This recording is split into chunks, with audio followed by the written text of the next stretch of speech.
All right, good evening, everybody. It's 7:30, so welcome to our Zoom staged reading of Alyssa Hannam's play, RAGDOLL. For those of you that don't know me, I'm Thomas Campbell. I'm an associate professor in the Department of Theater Dance at UW Green Bay. I'm also the faculty advisor for Alyssa's capstone project, so I've had the pleasure of working with her as she's developed her play throughout the course of this semester. And what you are going to hear and see in this format tonight is her play in process. And so what Alyssa has done, this is essentially the second draft of her full-length play. She had no draft at the beginning of the semester. By spring break, she had a first draft. And then the latter half of the semester, she's been refining that first draft. So what you're being presented with tonight is something that she is still working on. And so part of the playwright's process is to hold a staged reading to elicit responses from outside individuals to see what is working, what needs work, what still is a little fuzzy, and things like that. So at the end of tonight's reading, we're going to have a short Q&A. I'm going to be posting the questions that Alyssa is hoping to get responses to. I'm going to post those in the chat feature. They'll come up within the last like 5 minutes of the reading, so you can keep an eye on that and you can think about them and then respond accordingly as we go through the Q&A.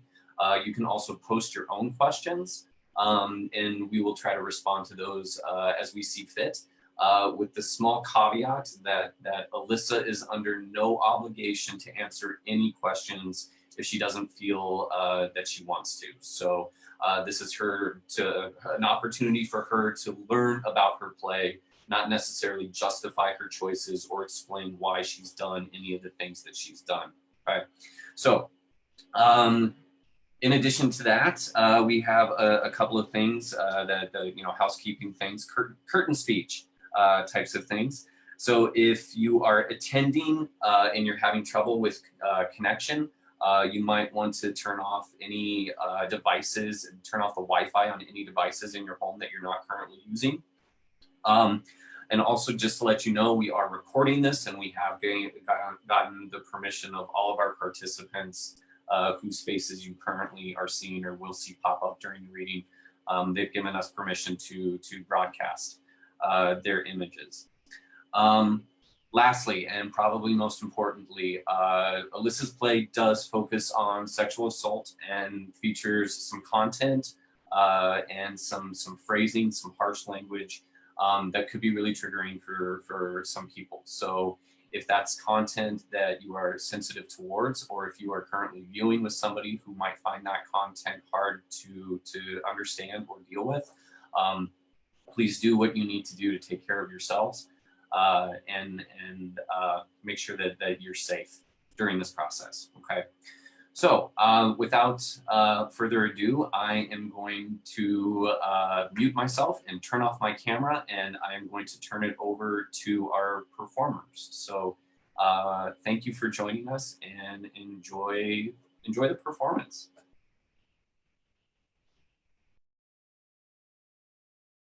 RAGDOLL, a full-length play by Alyssa Hannam. Cast of characters: Joe, a student at Lara University, early 20s, read by Guinevere Casper. Claire, Joe's roommate and best friend, a confidant, early 20s, read by Allie Lent. Parker, a quarterback at Lara's University, early 20s, read by Colleen Klein.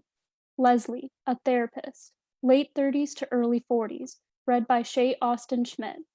Dr. Harper, the dean, early 50s, read by Savannah Rose. Time, end of February to present day. Place, Lara University, a private college outside of Louisville, Kentucky. Act 1, Scene 1. Setting, a dorm room at Lara University. Minimal staging. 2 lofted twin beds with desks will suffice as the dorm room. These should be set center stage. Next to these beds are desks, each with books and a laptop stacked on top of it. At rise, Jo is pacing the small bedroom. There's a giant pile of clothes strewn on her bed. Claire is sitting at her desk, silently watching her roommate decide on an outfit to wear. What time is it? Couple minutes past 5. It.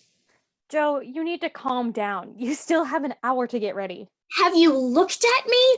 I'm a mess. I'm not even a hot mess, just a pile of human garbage. You literally look fine. By the time you're done, Parker will be here.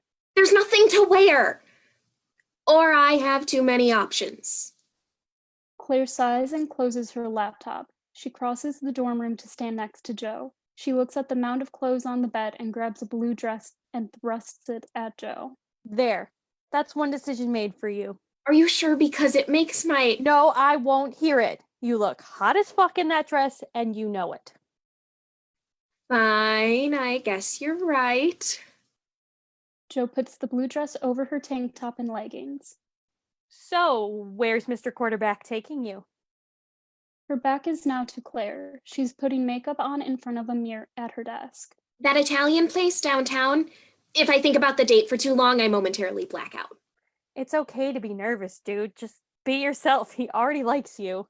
It's been a long time, and I don't know if the whole system has changed or something.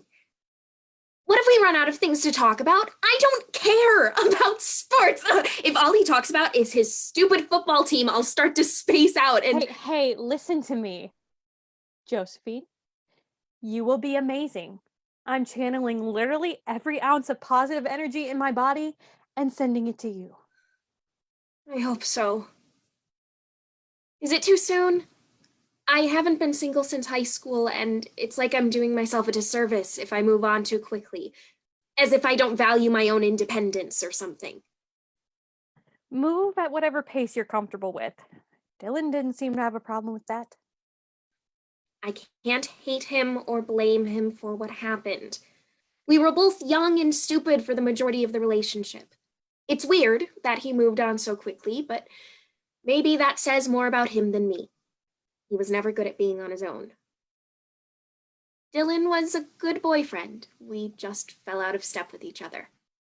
Okay, that's a given after getting out of a super long-term relationship. He was your first love, and that's a big milestone. That's not an excuse to forgive the shitty things. Yeah. It was so unexpected. It's impossible to see that kind of thing coming. But I thought, oh, this is so stupid. I thought we would get married someday. We made long distance work, so I thought, okay, this is it. This is the man I'm going to spend the rest of my life with. That didn't happen. No happy ending. Dude, real life isn't a fairy tale.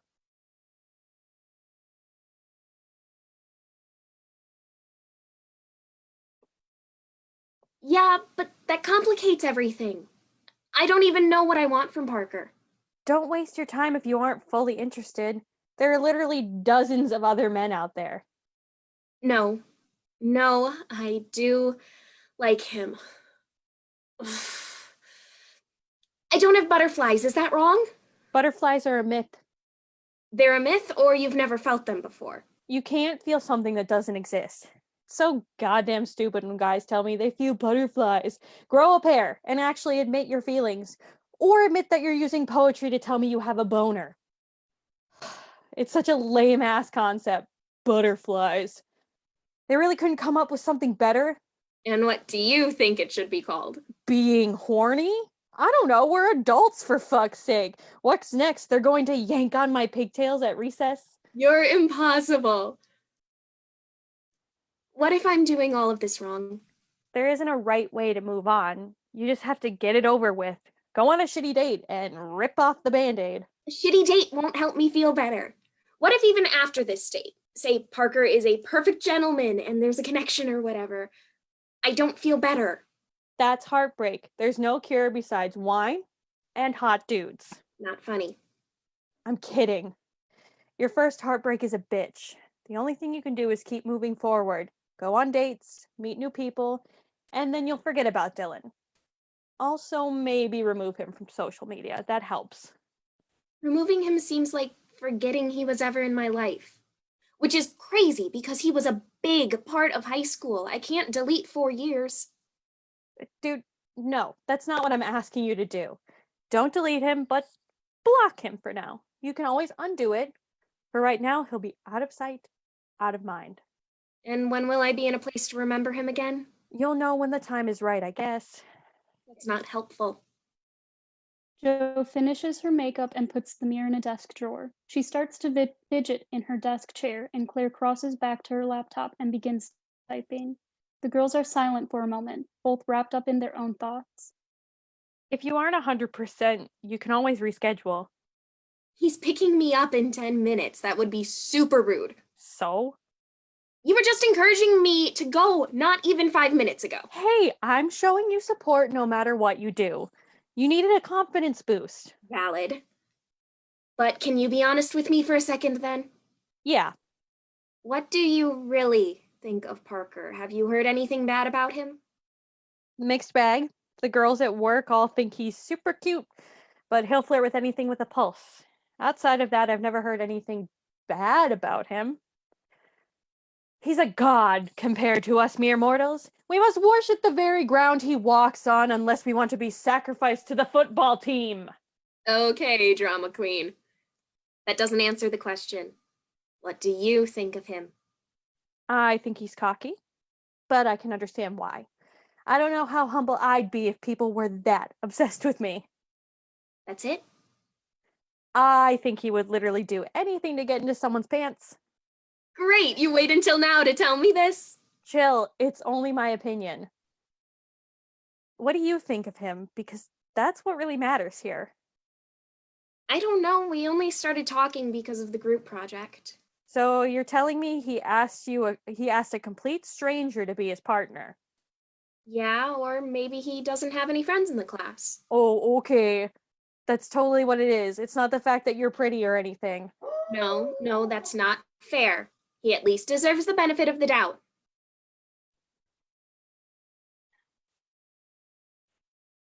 As long as he hasn't been creepy. He hasn't. I wouldn't have said yes if he was. Good. If he starts acting like a dick, call me and I'll be there in 10. I hope it doesn't come to that. Me too. I mean, he has to have a better reputation than the rest of the football team. I've heard awful things about his teammates. And it's definitely not just gossip. You sure? Oh yeah, you can't make that shit up. They're barbaric. Even the story about the away game and the team manager? Why do you think she dropped out? I can't believe the university did nothing to help her. Don't even start with me. 3 years I have worked for the fucking paper and literally nothing has come from it. I thought when I signed up freshman year that I'd be serving some fresh-ass justice. Nope. All I write about is how enrollment rates have skyrocketed and the football team recruits another batch of talented assholes.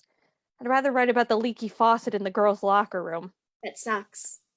You'll think of a way to fight back. Thanks. But it's hard to even try and take them down. The dean is the embodiment of the human centipede. She sticks her big head up their asses and slurps up that brown bullshit. That's horrifying. Thanks for that. I'll be here all week. But Parker's not. Yeah, he's not a bad guy. I'm looking out for you. I know. Her phone lights up. He's here. Go have fun and tell me every single detail. Will do. I'll see you later. I'll call if I need anything. Jo exits. Claire turns back to typing on her laptop. Lights fade. End of scene. Scene 2. Setting. An Olive Garden-esque kind of restaurant. Nothing overly fancy for college students. Minimal staging. The scene prior should flow smoothly into the restaurant scene. At most, a table and chairs are needed. At rise. Middle of the date. Parker and Jo are eating their food in a quiet silence.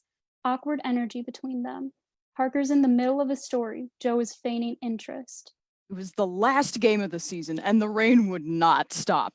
It was fucking nuts. We were sliding all over the field. I was covered in grass and shivering my ass off. I could barely feel my hands. So there was no way we could do a big play. I mean, we had maybe a minute or two left anyways. They hike the ball and I'm trying to stall. The minute I throw the ball, I get stuck in this giant mud puddle and fall flat on my face. Oh, God, that sounds awful. Did you hurt yourself? Besides my ego, no. It was on TV and everybody at home was watching. My brothers still give me shit about it. They don't come to every game? My parents come to every home game, but my brothers have their own lives and they're not forced to come. That kind of sucks. It is what it is.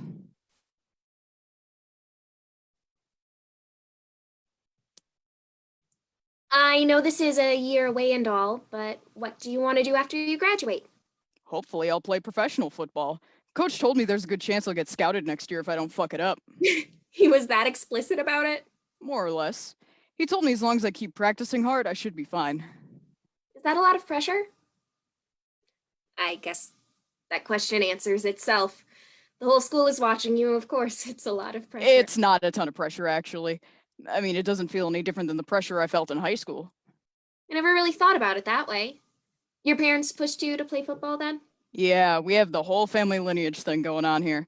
Both my dad and uncle played at Laura. I've been playing football my whole life. Wow. I can't imagine that being my life. What do you mean? Nothing in your life was your choice. Your parents decided everything for you. The hobbies you pursued and even college.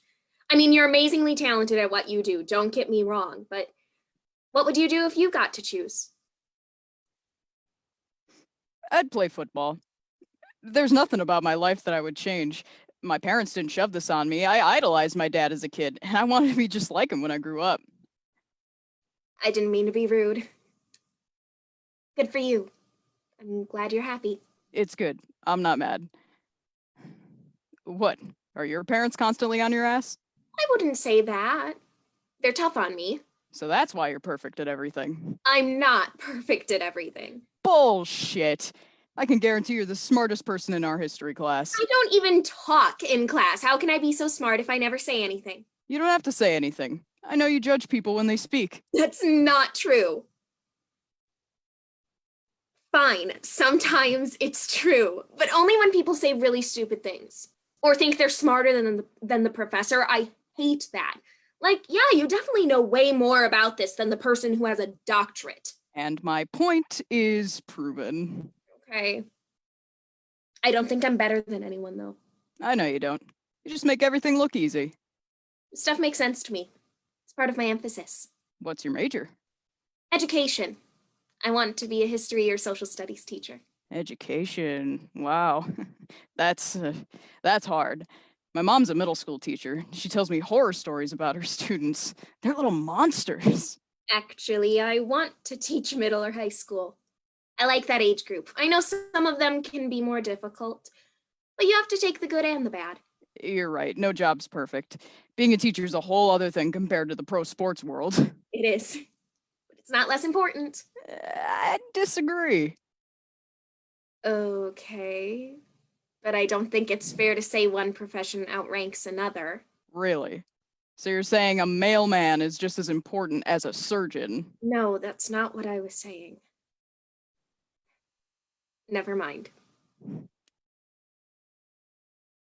All right. What do you do in your free time? Listen, I'm sorry about the education thing. That wasn't fair of me to say. I don't understand how you can say stuff like that when your mom is a teacher. Hey, it was just a joke. I didn't mean anything by it. It wasn't very funny. Clearly. I am sorry I offended you. Seriously. It's fine. You know, I bet I can guess what you do in your free time. Okay, shoot. I think you're secretly a little party girl. You don't act it at all, but I bet you go to parties every weekend, or to the bars, maybe get a little drunk. God, I hope you're not being serious. I was! Why? You could not be more wrong. Like, you're way off here. I usually spend my weekends doing homework.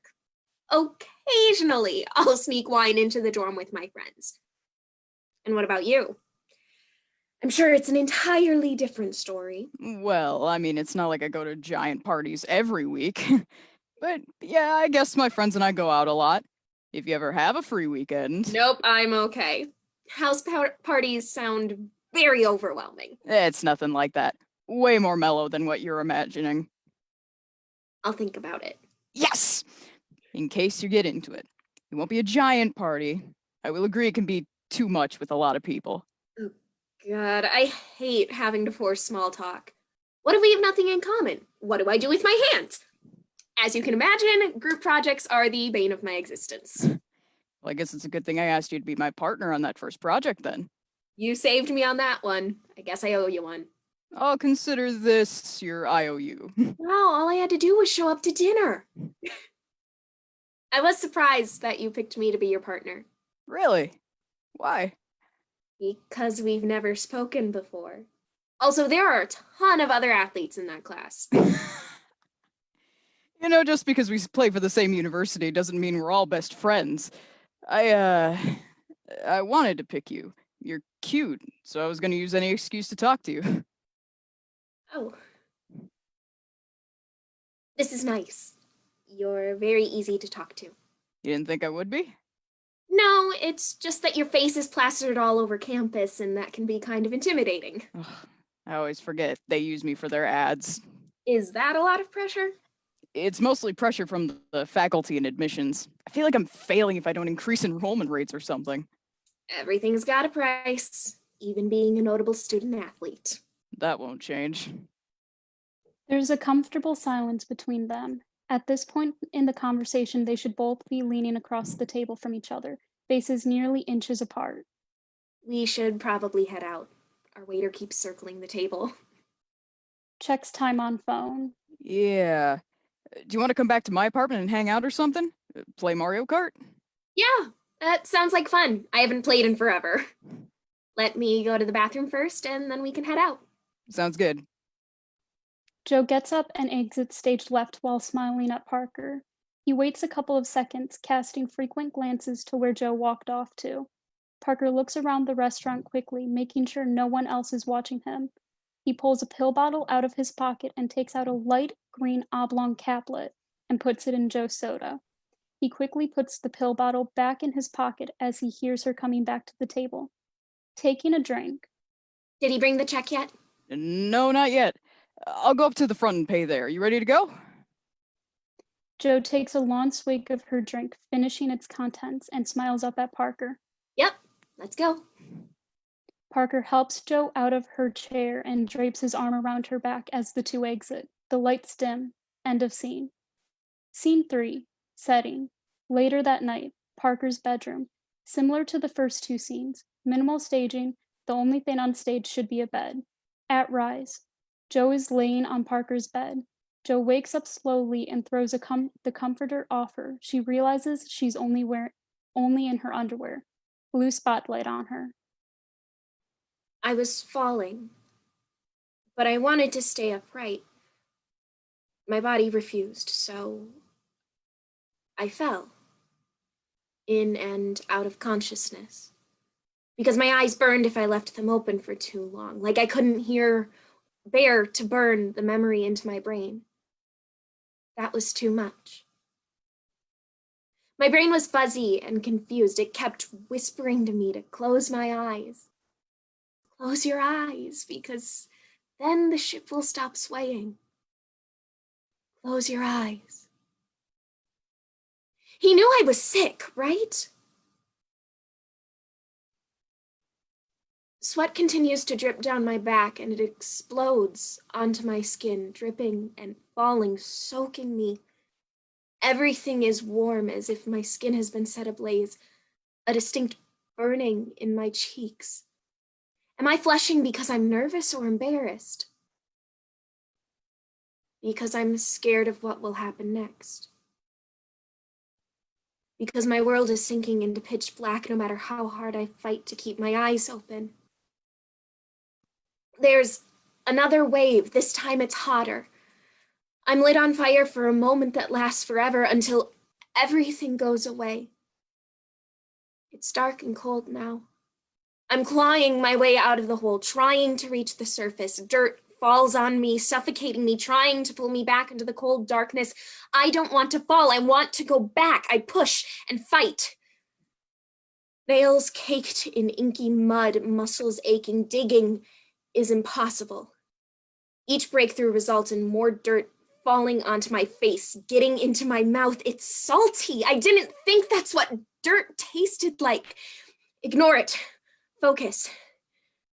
A bright light appears, and I've reached the surface.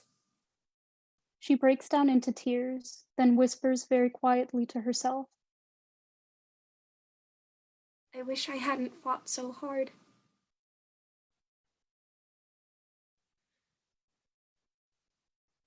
My chest felt heavy.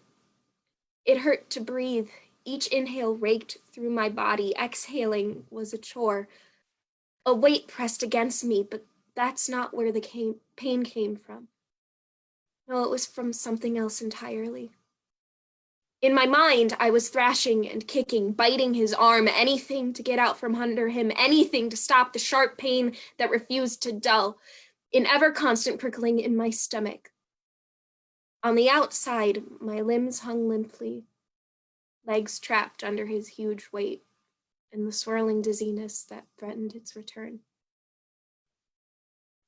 Warm breath fanned across my neck. A husky voice whispered in my ear, "You feel so good. You feel so good. So good." Over and over, a broken tape filled with his voice.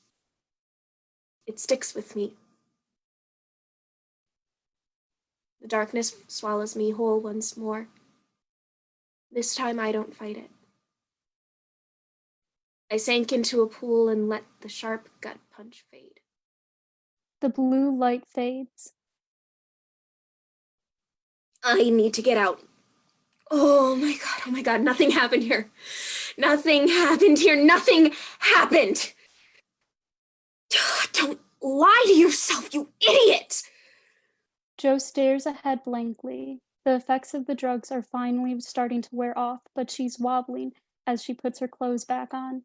She has to search under the mound of clothes for a second before she can find her phone. She dials a number and presses her phone up against her ear. Hey, Claire, could you come pick me up from Parker's? No, it was nothing like that. He had weightlifting with the team. I must have fallen asleep when he left. Thanks. I'll send you the location. Okay. See you soon. Bye. Jo looks around for a second as she slips her phone into her jacket pocket. She kicks the bed hard. Lights fade as she storms out of the bedroom. End of scene. Scene 4. Setting. The girls' room. At Rise. Jo should look more worn down and exhausted at this point in the play. The girls are packing up backpacks, gathering books, and getting ready to go to class for the day. Claire keeps casting concerned glances at Jo. Can I be honest for a second? Aren't you always? Yeah. It's not nice, and I want you to know it's coming from a good place. Okay. You've been acting really weird. At first I thought you were stressed, but this is different than finals, Jo. I'm fine, Claire. Really, I'm just tired. You sleep all the time now. I didn't realize I wasn't allowed to be exhausted. Stop. You know that's not what I mean. That's literally what I'm talking about. You try to bite my head off if I ask you a question. I'm stressed, okay? Sorry for being short, but that's a side effect of class and... You never want to do anything anymore.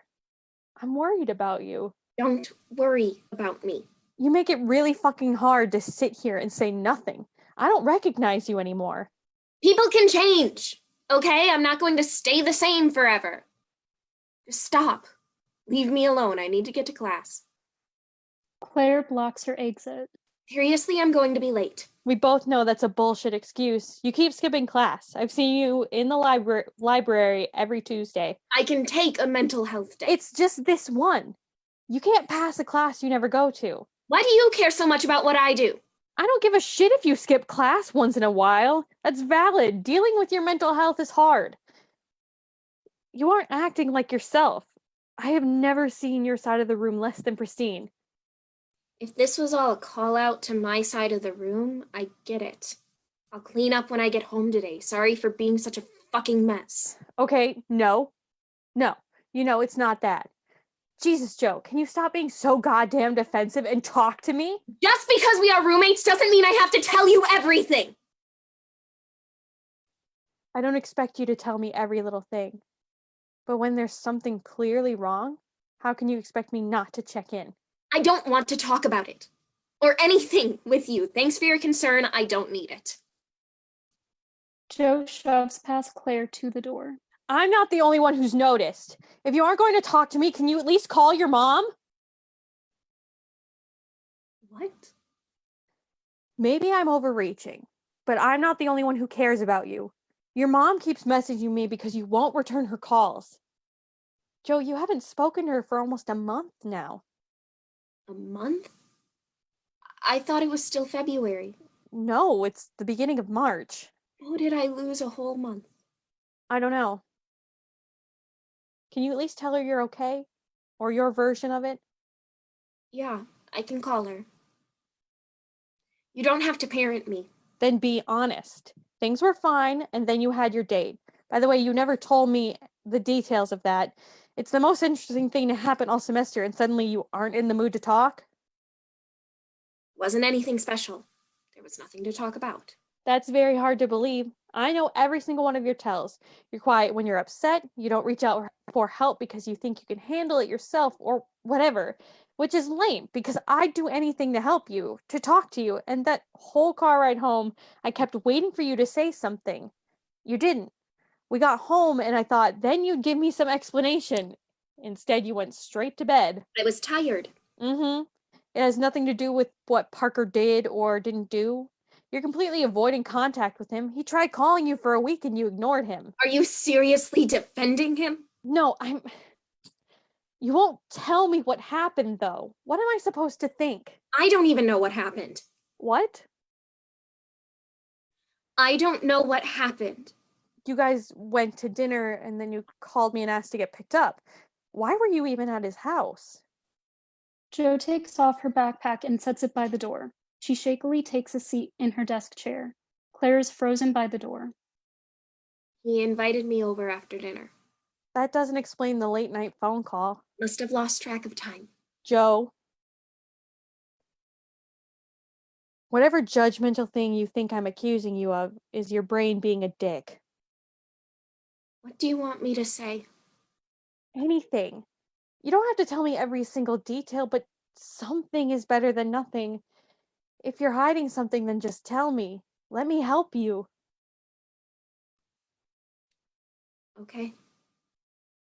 Lights dim and a single blue spotlight appears in the down right corner of the stage. Joe steps into the light. Recollection is difficult. I don't remember what happened after dinner. Sometimes it'll feel like I have an idea. An image or a sound becomes clear, but then I can't connect the thread. I'm trapped in a web. There are these strings tethering me to Parker. They don't make sense. It's just a tangled mess I can't escape. I can't forget the things that come back. But I'm not connecting one string to another, just dangling, entirely suspended with no way out. She collects herself. The memory is not easy to find. It takes time. This is her search party. Everything was so fuzzy. The room was spinning around in circles. It felt like when you were on the merry-go-round as a kid, and some little asshole would push the merry-go-round hard, run as fast as he could until all the kids were being whipped around. The only choice was either to hold on tight, grip that metal bar with everything you've got, or get spun off the ride.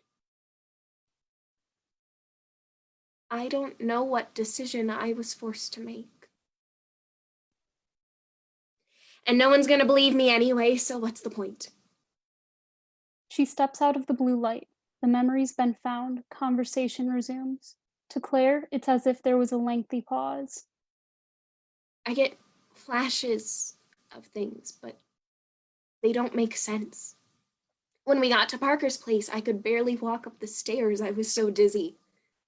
Then he brought me into his bedroom, and then it gets really hazy from there. I passed out, then woke up. His voice is the clearest thing. I remember him saying how good I felt and how much it hurt. I woke up alone and my clothes were on the floor.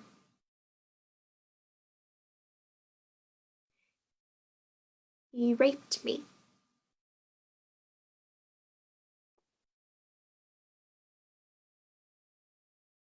Shit. I'm so sorry. It's okay, it'll be fine. Fuck that guy! It's not fair! He gets to do whatever the hell he wants while you... Are you going to press charges? Why would I press charges? Because he assaulted you! And you can show this whole school who their golden boy really is. Those athletes can all choke on a dick. Fuck them! I can barely remember what happened. No one will believe me. Did you drink too much or something? No, I didn't drink anything. That's weird. Was it food poisoning? No, I didn't get sick until later. I felt fine the whole date, and then 20 minutes later, everything is hazy. I'm pretty sure he drugged you. No. No, that means that was his intention from the start, and I can't Okay, no. He doesn't get the benefit of the doubt anymore. He could have roofied you. It's not that hard to do. All you had to do was drop something into your drink. I got up to go to the bathroom before we left. There's his window. Why would he go through all that trouble if he only wanted to have sex? I don't know. There isn't a good answer to that question. He must have some fucked up power fantasies. I must have done something wrong. No, you didn't do anything wrong. Don't blame yourself. He's disgusting and took advantage of you. He went into that date without a single good intention. Just because he was nice to you in class, asked you to be his partner, or whatever decent thing he did to get you into that restaurant is no excuse to rape you. There has to be other girls. Maybe if you come forward, they will too, and you guys can take him down. Or he could still get away with it all. Do you want to report it? I'm not sure. It won't do me any good to badmouth his reputation. All the students need is one bad word, a bad experience, and they'll start to question him too. Listen, this whole thing is fucked up. I don't want to see him. His friends on the team will find some way to twist it and make me look like a slut. I'll fuck them up. You can't beat up the entire football team by yourself. Oh, yes, I can. As if I didn't have enough reasons to castrate them. I can't think about that. I'm still trying to deal with it, whatever it is. Yeah, okay. Take your time. It's too complicated. Saying something would only make it worse. Maybe you should go see someone. Like counseling? I don't even know what I would say. Well, that's a start. You said you were confused, so sort through what you remember with a therapist. They might be able to help you fill in the gaps. What you're saying is, if I talk to this person, there's a chance I'll remember what happened? Maybe. Maybe nothing will come from it, but at least you'll be able to sort through what happened.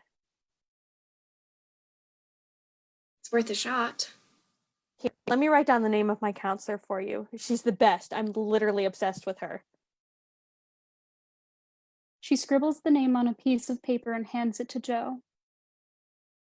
Thanks for everything. Of course. Joe smiles and Claire grabs her hand. After a moment, Joe leaves the dorm. Claire waits a beat and then whips out her cell phone, dialing a number, and holds the phone to her ear. Hi.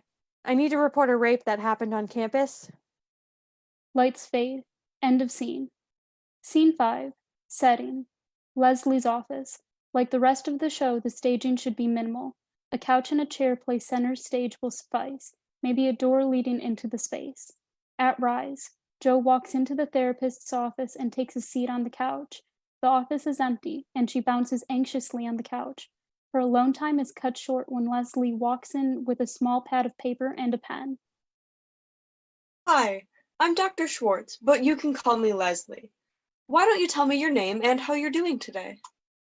I'm Joe Green, and I'm doing okay. Nice to meet you, Joe. I hope I didn't keep you waiting for too long. That's okay, I don't mind. Good, thank you. What grade are you in? I'm a junior education major. Ooh, that's really exciting. Is there a specific grade you want to teach? Yeah, I either want to teach middle or high school history. I like the content a bit more, and I think those grade levels will find it kind of interesting. I love that, and absolutely agree. I bet you'll be great at that. Thanks. So, if you don't mind me asking, why did you come in here today? My roommate recommended you to me. I was raped. I'm very sorry that happened to you. If it's all right with you, I'd like you to tell me what happened.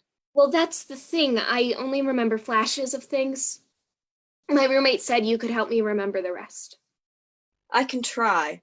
It'll take a couple of sessions for us to get to that point, but the best thing that you can do right now is tell me what you do remember. Okay. During this next sequence, there are two different spotlights, one downstage left and another downstage right. The downstage left is green and the downstage right is blue. Parker appears in the green one. He's part of Joe's imagination. The whole exchange is overlapped. There should be no space in between the sections of dialogue. Dude, it's not like she didn't want it. I'm not going to say his name if that's okay with you. Whatever makes you comfortable. I invited her home. What else were we gonna do? A guy in one of my classes asked me out on a date.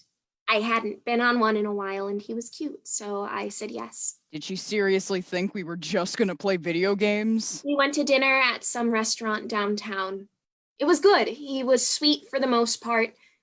Like halfway through, he started to act like a dick, but that's what I expected. I tried kissing her in the car and she backed away.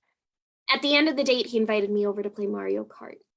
It was nice to have someone interested in me. I hadn't felt that in a long time, so I said yes. I tried again when we got to the apartment. She kept moving away.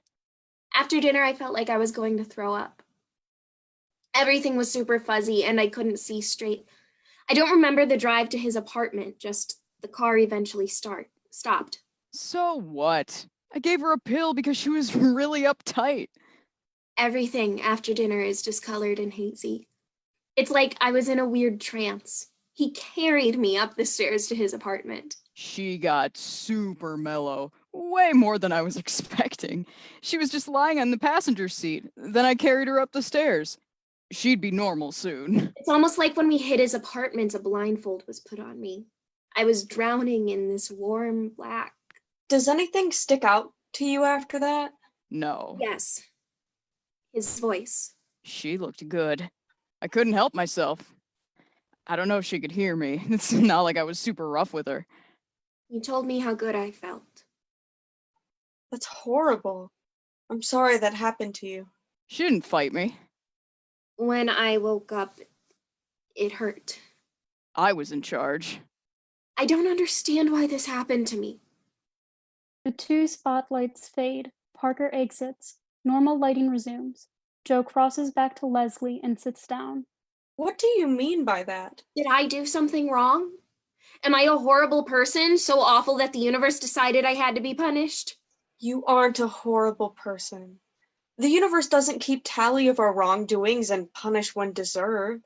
Horrible things happen to amazing people. Nothing that happened is your fault. I want you to know that. I hate that. Because what am I supposed to think? I'll never be myself again. Healing is a slow-moving process. Some days are better than others. Traumatizing incidents like this stick with us for longer periods of time, but you'll learn to live with it. And the memory part? In your case, unfortunately, there's a chance you'll never fully remember what happened. With how quickly you passed out, my guess is he gave you some sort of date rape drug. A lot of those cause memories to be fuzzy like you're describing. Others, however, cause amnesia. What? I wish I had better news. But even if I did know what drug he used, I don't think that memory's coming back. How do you expect me to move on? It's difficult. I'm not expecting it to be instant. There may be a silver lining, a twisted one at that. Maybe it's best that you don't fully remember. Why? It's going to be more painful than an empty memory, and harder for you to process if you know exactly what happened. No one's going to believe me. That's not true. I believe you. Your friend believes you. And if other people don't believe you, that doesn't diminish the truth in what happened. I'm not even sure I want to tell other people. A valid choice.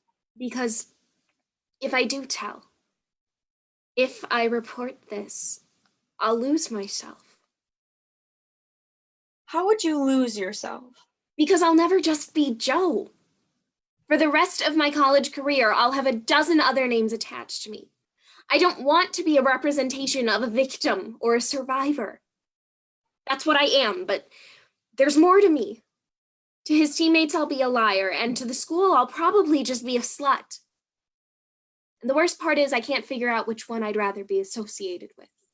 The most important thing to bear in mind is that we are more than our titles. Yes, I'm a doctor. That isn't representative of my entire life or my personality. I'm a mother, but having a child doesn't define me. If you decide to tell, unfortunately, people will call you these names. But that doesn't make you Joe. A dozen wonderful things make you who you are. How am I supposed to figure out what defines me when I feel so shitty?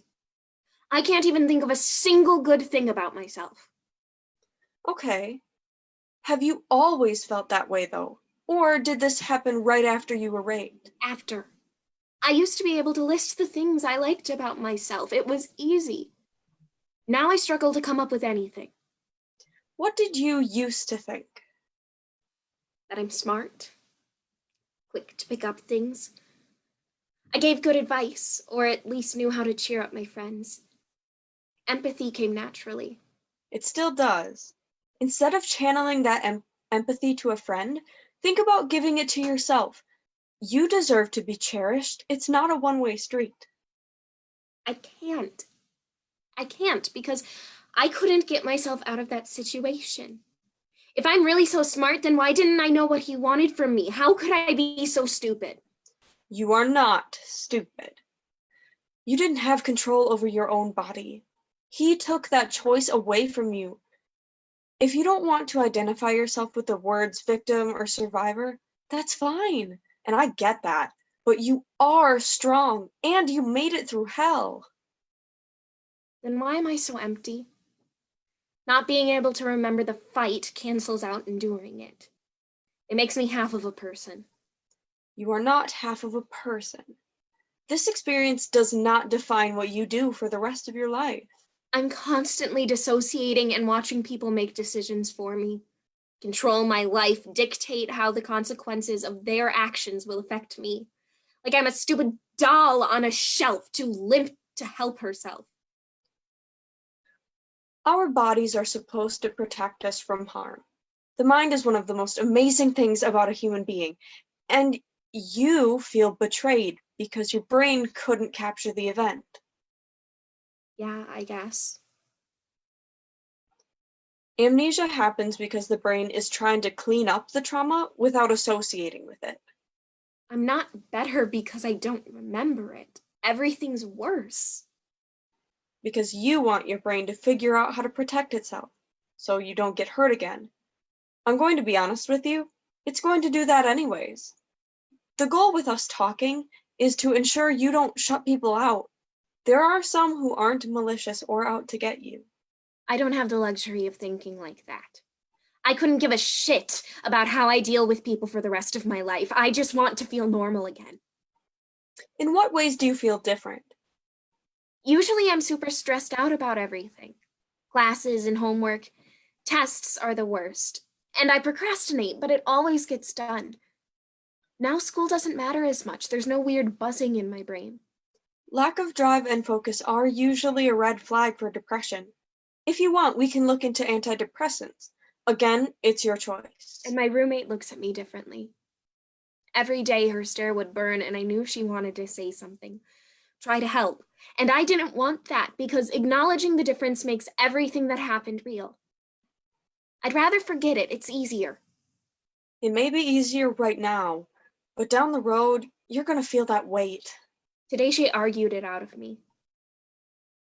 I don't want to put my baggage on other people. It's not fair. They shouldn't have to deal with my bullshit. Well, she's your roommate and your friend. She cares about you and wants what's best for you. I'm worried she'll treat me like glass or lie to make me feel better. Then let her know that. Make it clear what kind of support system you need her to be. This isn't going away. No. But someday you'll know how to deal with it. Dealing with it and the whole situation disappearing are two very different things. I have to accept that there's no going back. We'll work on that. You're doing amazing. I'm very proud of you. Thanks. I feel a little lighter. I guess that's a start. Good. That's a wonderful sign. Jo is about to say something, but is interrupted by the obnoxious vibrating of her cell phone. She mouths an apology to Leslie and answers the phone. Hello? Hi, Dr. Harper. This is she. I'm sorry, I can't. I'm actually in the middle of something right now. What are you talking about? I didn't report anything. She what? Wait, I'm confused. I have to come in now? Okay, I'll be right there. Bye. What was that about? That was the Dean of Students. She needs to speak with me immediately to talk about a rape allegation my RA told her about. Did you tell your RA? No. I don't understand. I didn't say anything. I'm not even sure I want to report it. Oh my God, what if she makes me talk to him? I don't want to see him. I don't want to do this. Hey, Jo, look at me, hun. Okay, I need you to take a big deep breath in and count to 5 before releasing.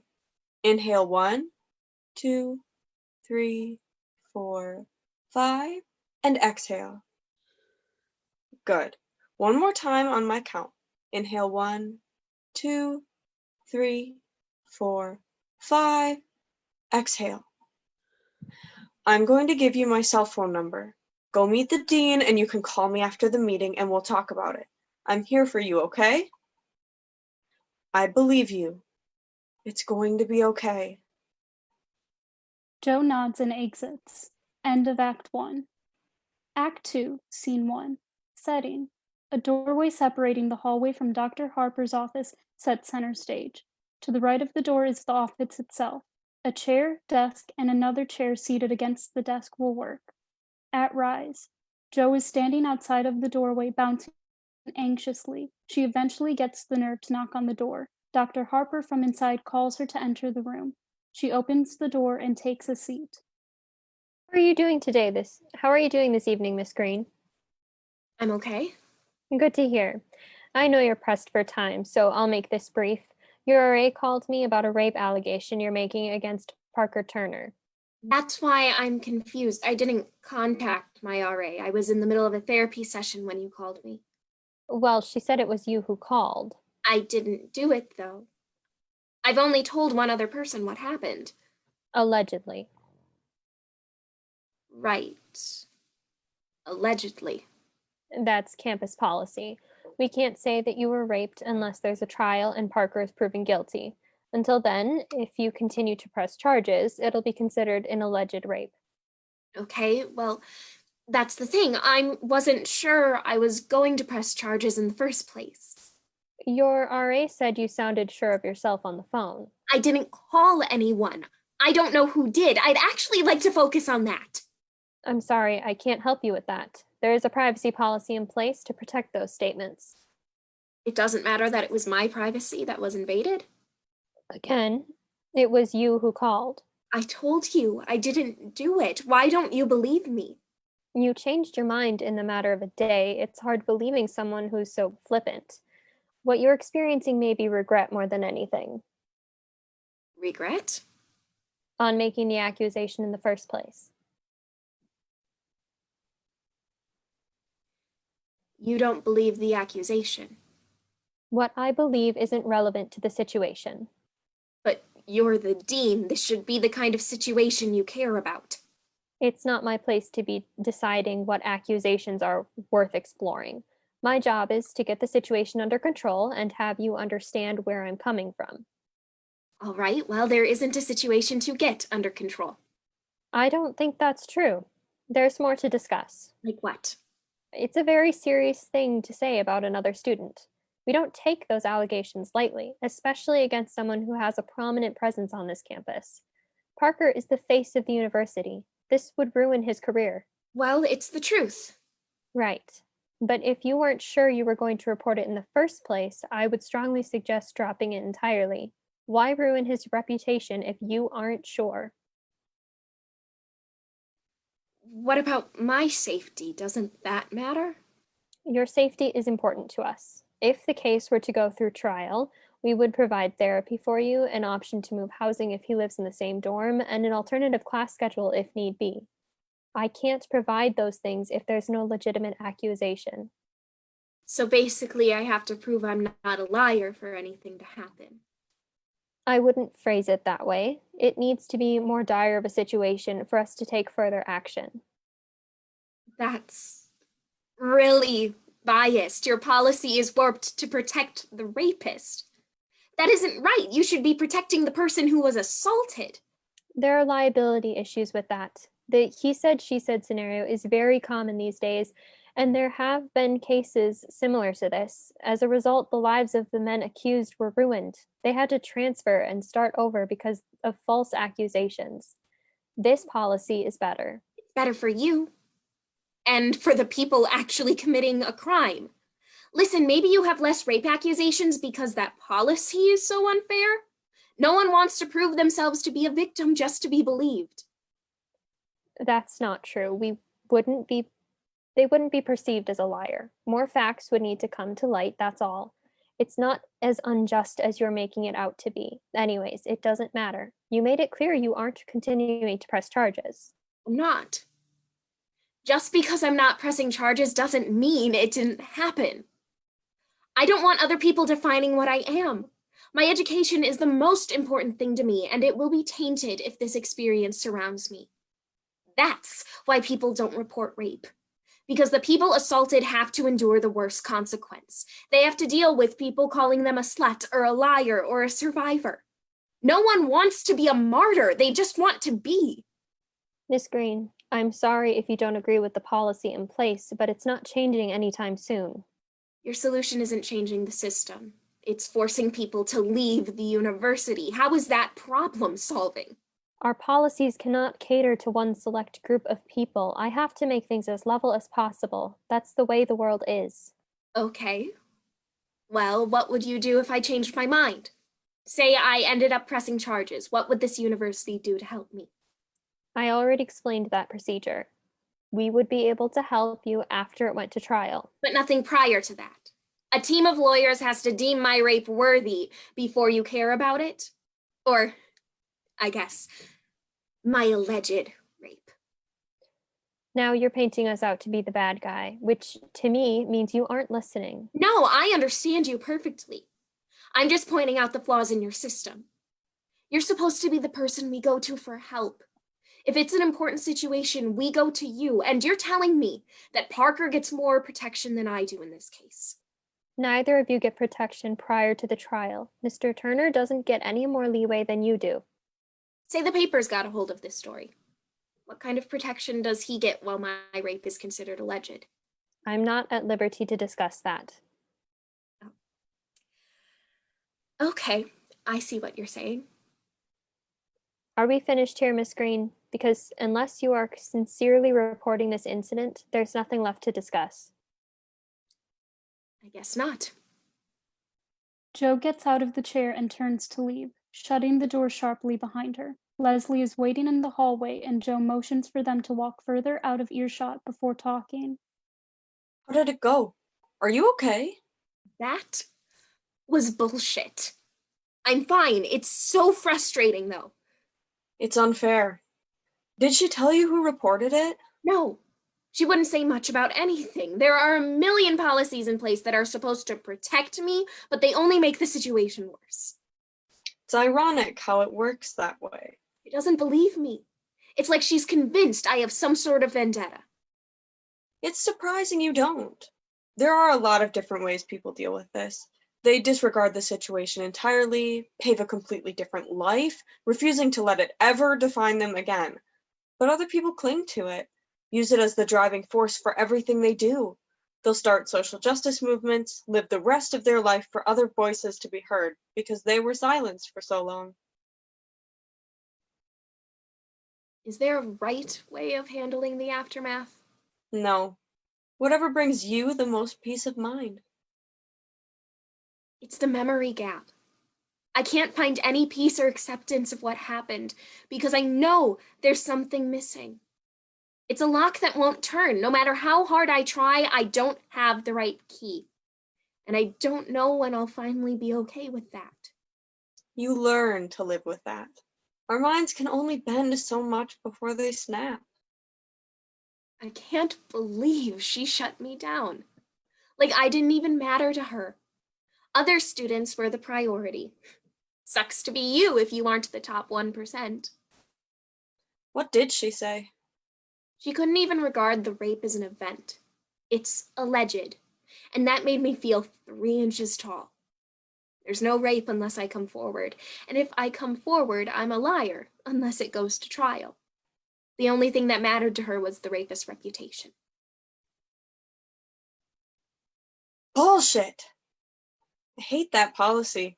It glamorizes the assailant.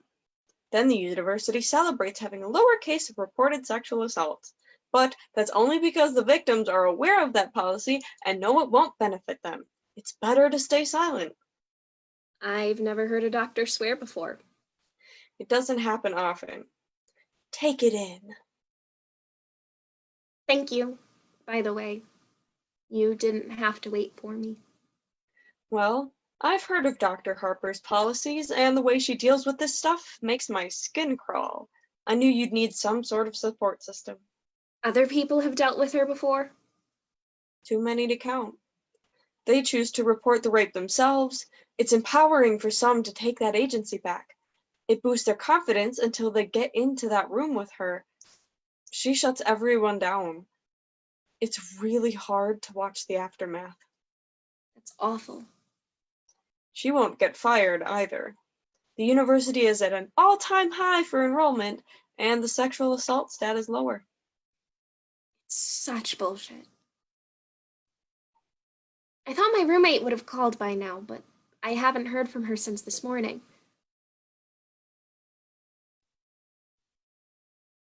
Fuck. What's wrong? I think I know who called in the rape.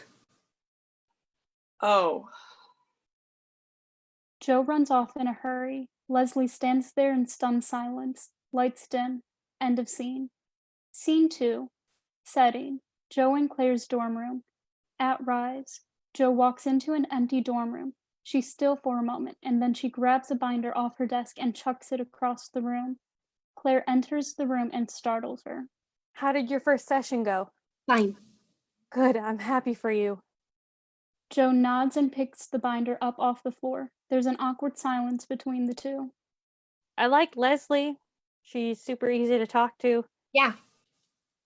Joe sits down at her desk and flips open a textbook. She starts to read from it. Is it going to be a weekly thing? Honestly, Joe, I think this is going to be really good for you. It should be. First session can be rough. I couldn't stop crying after my first appointment. Yep. Claire takes a seat at her desk, but keeps looking at Joe. She's fidgeting. Claire hates silence. Are you okay? No. I figured. Listen, dude, I know this stuff is really hard to deal with, and you literally just talked your face off for an hour or whatever, but I'm here if you need me. Sure. I didn't think you'd still be this moody. Therapy doesn't change people overnight. It takes time. I get it. I figured you'd be happier at the very least. Why would I be happier? Because talking about our problems usually makes us feel better. That's a given. Yeah, well, talking to someone isn't going to magically make everything that happened disappear. I realize that. Jo almost says something but decides against it. She goes back to her book, ignoring Claire. Okay. Good talk. I'm trying to catch up on my homework. Okay, you should have said that in the first place.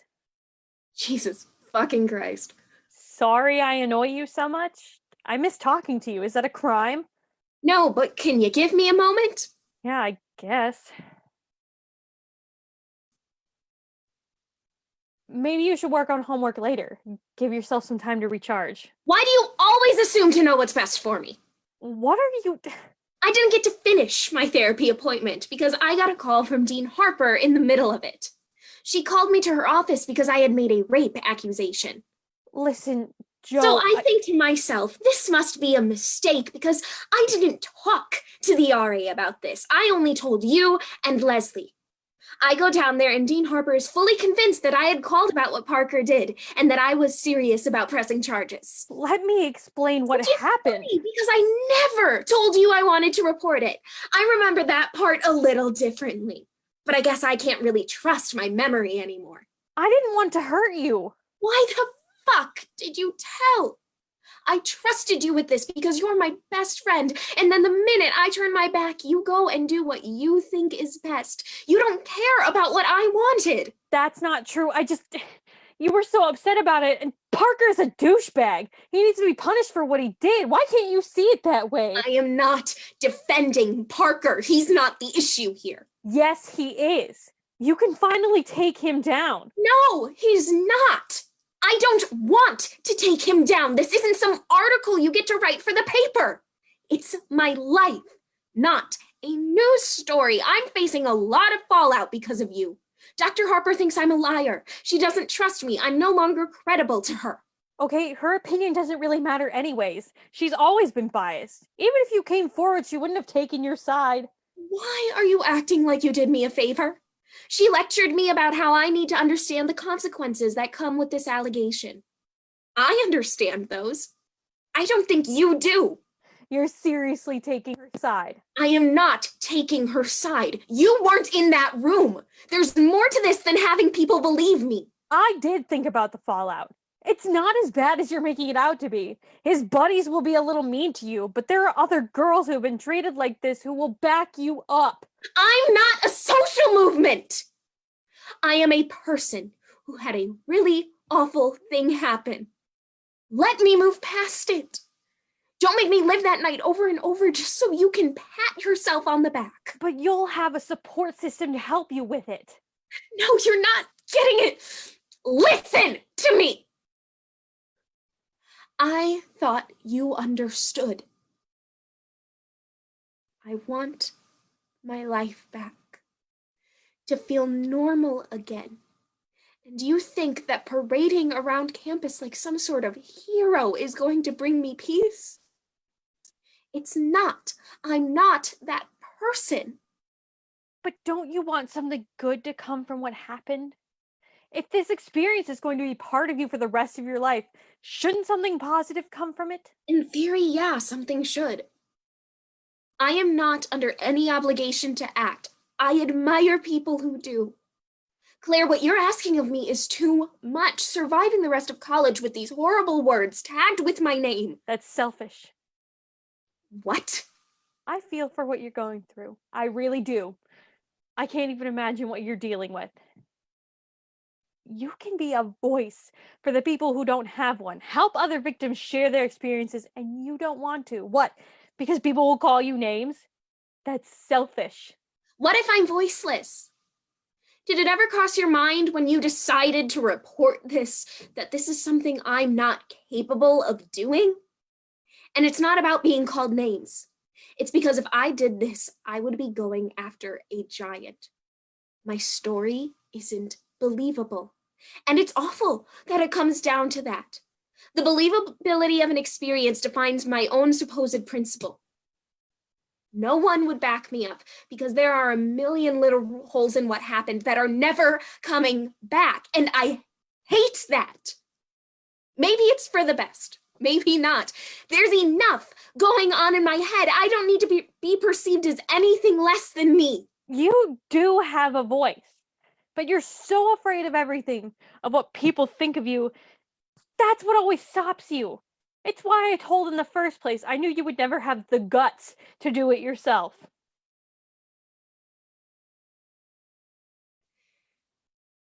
It's funny that you think I'm selfish. Why? Because nothing you've done for me has been genuine. Your sympathy for what happened, I thought it came from a good place. But who knows? Maybe you just want to tag onto this movement you've created in your head. I serve as the platform for you to jump and scream on, and you don't care that you'd be squashing me. The only thing that matters is what you think is best. That's a lie. I do care about you. You have a funny way of showing it. You're treating this like it's a major thing. I just did the thing you were too scared to do. I solved your problem for you. It is a big deal. You took away my choice. People don't let me decide things for myself anymore. Everyone else sees what's best, and then they let me dangle and deal with the consequences. Seriously? I can barely look at you right now. Last time someone took away my choice was when Parker raped me. Sit on that for a while. You really think you didn't do anything wrong? Try comparing yourself to the last person to decide for me. Claire is silent. Joe grabs a pillow and a blanket off the bed and slams the dorm room door behind her. Lights dim. End of scene. Scene 3. Setting. Parker's apartment. At Rise. Joe's dream. Blue spotlight is on her. During this monologue, 3 figures in black hoods surround her and wrap her in fabric with 3 strings attached to her. By the end, she should have have her mouth completely covered. Dolls freak me out. They've always scared me. There's this video my mom took of me as a kid. My aunt gave me a Raggedy Ann doll for Christmas one year, and I sobbed. I never got over that fear. They stare into your soul, and I can't bring myself to look away because they're trapped. Those circular, beady black eyes remind me of a black hole. You fall deep and hard when you look at them for too long.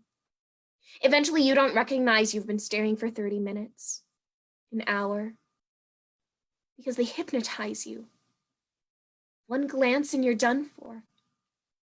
You turn into a doll, locked inside this limp little piece of fabric. That's all they are. They're just a cloth body that you can bend and move in any way you want because they won't object. Raggedy Ann dolls aren't people. They don't look real enough to be people. Nothing about a doll is genuine. It's a facade. The smile is the creepiest part. Because I always think about how boys in school would dissect dolls for fun.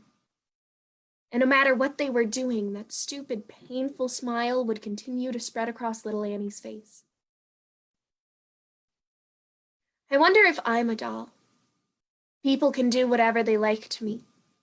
Prod at me, open me up, stick their hands anywhere they want, up deep inside of me.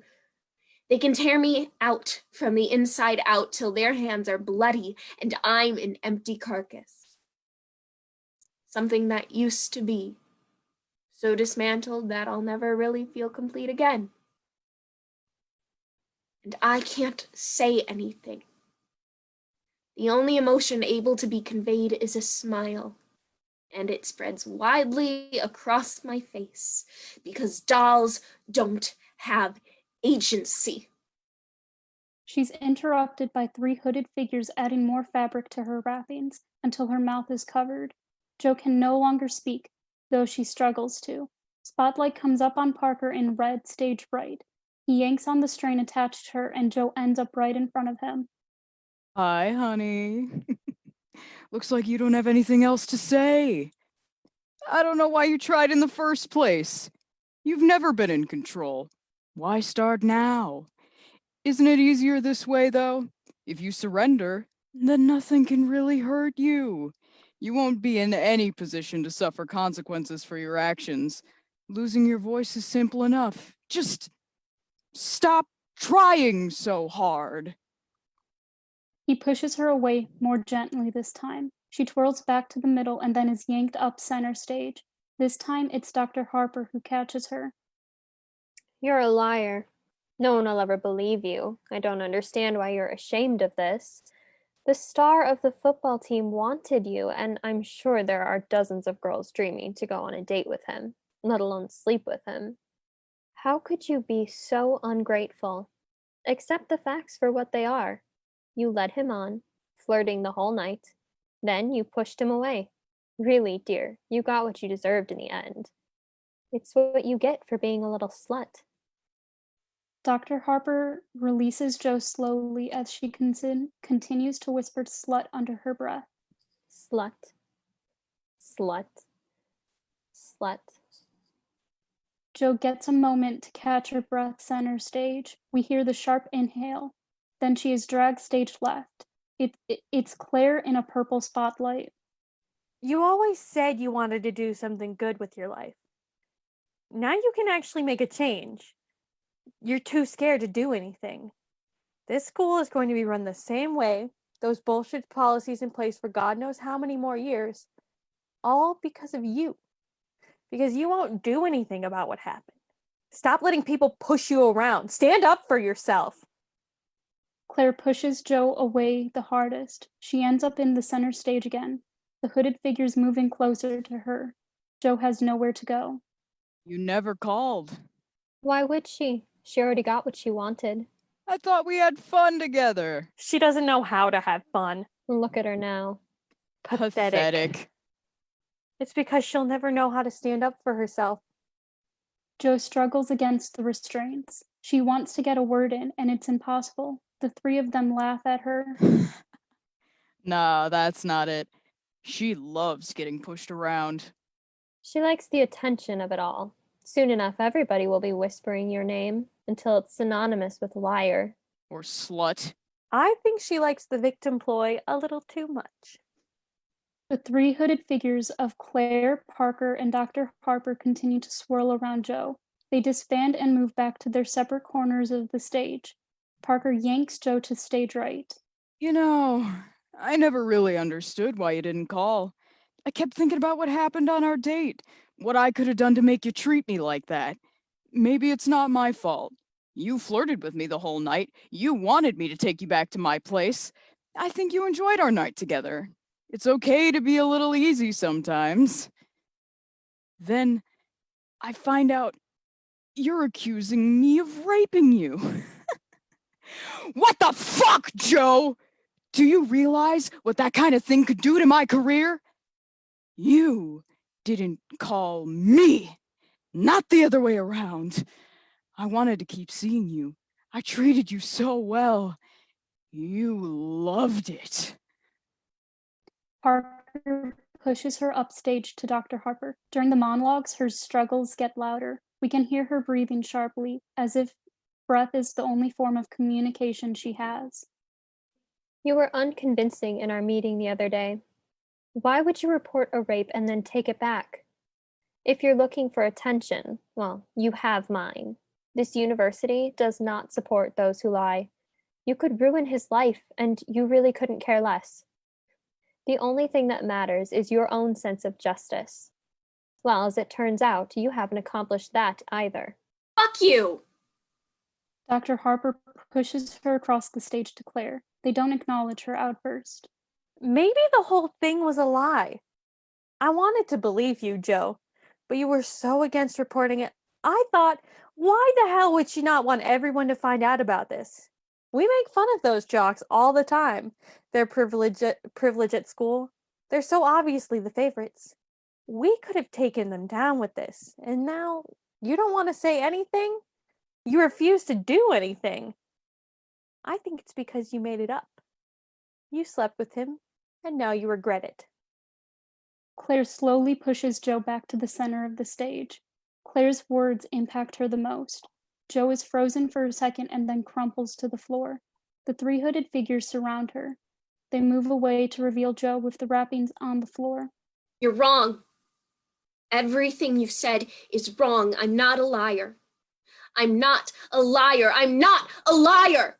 Oh, you don't mean that. I do. Aw, she's so cute. Look at her try to stand up for herself. I'm done with all of you, with all of this bullshit. That's not true. You care too much about what other people think of you. That's not true. You always have. And always will. I don't. Give up the charade. Put the wrappings back on. I'll take care of you. No, get away from me. You're going to hurt his feelings. I'm trying to help you. No, you're not. What? You never helped me with anything. That was Claire. Wait. Why didn't you call? Liar. Slut. No. Stop it. I'm not a slut. I didn't want to sleep with you. You forced me. I don't remember it. You trapped me. I'm not your plaything. Looking at you makes me sick. I can't hear your voice without feeling dizzy. Sick to my stomach like a knife twisting in my gut. Everything here is a reminder of what you did to me. It's my fault. I did something wrong. I wouldn't do anything to hurt you. I don't know what you're talking about. Stop attacking him. He doesn't deserve it. He's our pride and joy, and you don't matter. No one's rushing to your defense. Because at the end of the day, You aren't important. to this university, To me. Please stop. And even if you did start a movement, if people actually believed you, which they don't. right, they don't believe you anyways, you would stick around in people's minds for a while. Maybe, if you're lucky, till the school year ends. After that, though, summer will come. A wind will blow over everybody's minds. It'll be soft and warm. Students won't need to stress about school or anything revolving around it. And suddenly, like magic, your story will be wiped away. Because it wasn't very interesting anyways. No one wants to focus on negatives when the sun is shining. I'll redeem myself. People will give me a second chance. And I'll milk it. I'll advocate for survivors of sexual assault. I'll cry on the stand, admit to my mistakes, claim I'm better now. I've changed. And guess what, honey? They'll buy it. He'll continue to be the hero around campus while you Fade away. Crumble into the ground like a mound of black dirt. Irrelevant. because if you don't report it, it's almost like It didn't happen anyways. After all, you weren't raped. You were allegedly raped. And in the eyes of this university, those are two very different things. give up. It's easier. And you're already halfway there. Joe is frozen. The three hooded figures surround her. She allows them to swallow her up. Lights fade. End of scene. Scene 4. Setting. Leslie's office. At Rise. Joe is sitting on the chair across from Leslie. The two are very silent, as if Leslie is waiting for Joe to speak, to do anything. I'm lost. Are you talking about something specifically? It's so easy to make decisions when you're sorting through pros and cons, predictable outcomes, and how you think you'll handle them. It's all a game of chance, but you aren't sure what you're signing up for until it's too late. Poof. The window of time is over and you're stuck with the consequences. That's the tricky thing. You can't go back and undo what you've decided. Sometimes things work out. But sometimes they don't. What if I'm trying to figure out the best course of action and I mess it up? Well, I guess you deal with the consequences. Easier said than done. Then you factor in the easy way out. It's painless to do, really. All you have to do is give in and your problems are gone. No one tells you that's the hardest part. And maybe that's for a good reason? Explain the easy way out. I shut up about what happened. Go to class and smile at my rapist, pretend like nothing happened between us. Make up with my roommate, admit I was wrong the whole time, let her handle the situation. Go to the dean and confess that everything was a lie, apologize for wasting her time, continue to let other people rule over my life. Because then I don't have to deal with the consequence. Everything hard and painful goes away. You don't want to do that, though. I'm so tired of fighting. It's easier to give in. Initially, it is easier to give in, but you're going to be constantly fighting yourself. I'm already doing that. Because you're not ready to give up. Not yet. That's what I'm hearing. There are no other options. It's either forgive and forget or take the fight to him.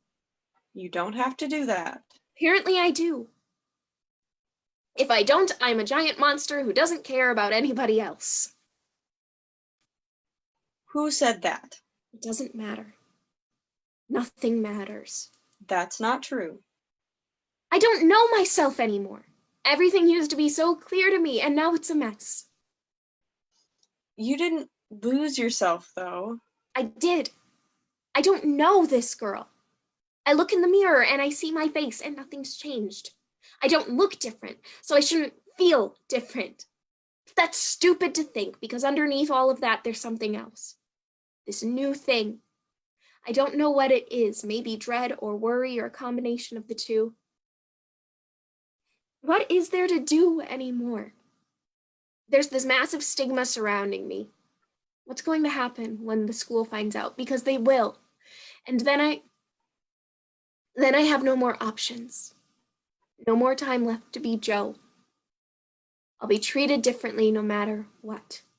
I'll either be a melting pot of insults or dumb positive messages saying things like, "Oh, you're so strong. Every day you get up and fight is a miracle." Blah, blah, from people who have never cared about me and only give a shit because there's an event to tag my name onto. Because an athlete sexually assaulted me, I now have meaning.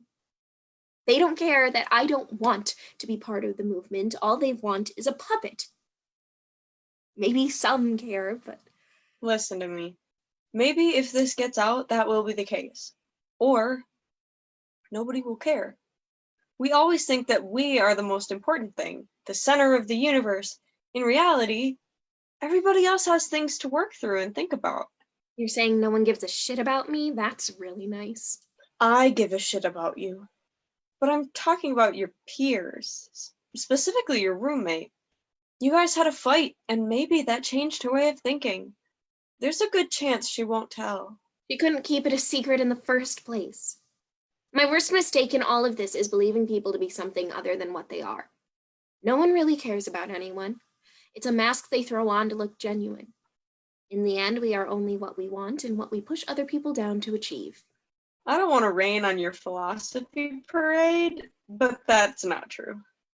People are inherently selfish. Yes, I won't lie to you about that. But there is a big capacity to care for others lying deep within us, to love other people. Don't give up on that because you've experienced people who are selfish.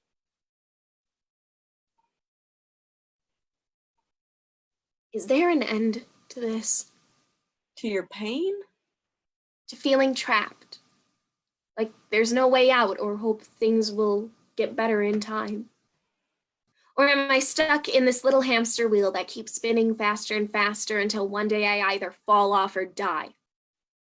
You're always going to feel trapped. There's something we don't know about healing until we're forced to go through it. It's a cycle, a really annoying cycle.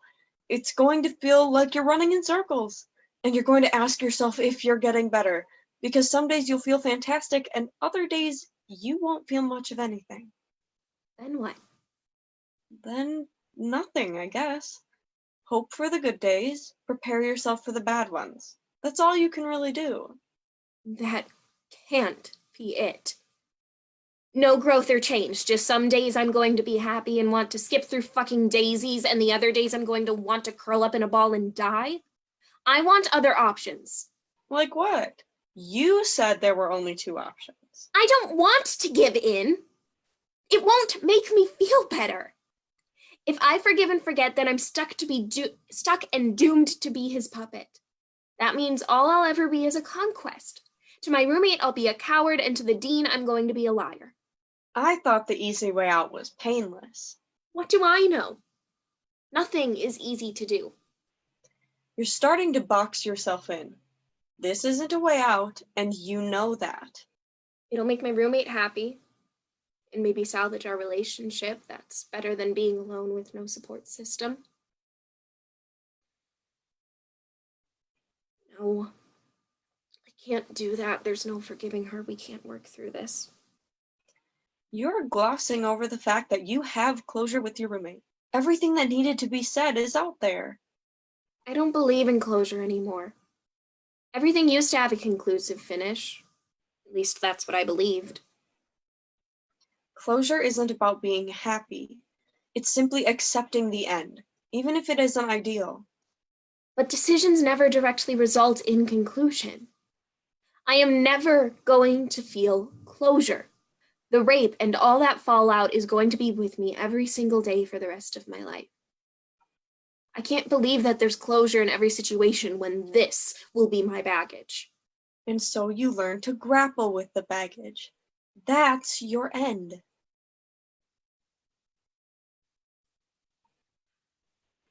What happens when I see him? That's the thing I don't want to deal with. Both options I have include seeing him in some capacity, and I can't do that.